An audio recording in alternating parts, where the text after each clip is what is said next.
পরিস্থিতির সুযোগ নিয়ে কেউ কালোবাজারি করলে রিয়াত করা হবে না, হুঁশিয়ারি দিয়েছিলেন মুখ্যমন্ত্রী মমতা বন্দ্যোপাধ্যায়। কালোবাজারি যে করবে তার সব জিনিসপত্র সরকার বাজেয়াপ্ত করবে। বাজার দর খতিয়ে দেখতে কড়া নজরদারির কথাও বলেছেন। মুখ্যমন্ত্রীর এই নির্দেশের পরে শনিবার কোলে মার্কেট অভিযান চালালো টাস্ক ফোর্স। বৈঠকখানার পাইকারি মাছ বাজারেও ঘুরে দেখেন টাস্ক ফোর্সের সদস্যরা, কথা বলেন ক্রেতা বিক্রেতাদের সঙ্গে।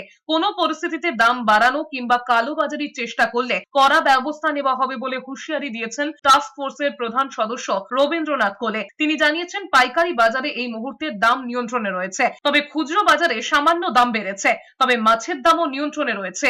মুখ্যমন্ত্রীর নির্দেশে আমরা দিদি যেভাবে আমাদের ইনস্ট্রাকশন দিয়েছে সেই ইনস্ট্রাকশন অনুযায়ী আমরা আজকে এখানে এসেছি। আমাদের ব্যবসায়ীদের কাছে বার্তা দেয়া যে এই যুদ্ধকালীন পরিস্থিতিতে যেন জিনিসের দাম না বাড়ে, কেউ কৃত্রিমভাবে যদি দাম বাড়ায় বা কোনো রকম বেআইনি কাজ করে তাহলে তার বিরুদ্ধে সরকার শক্ত ব্যবস্থা নেবে।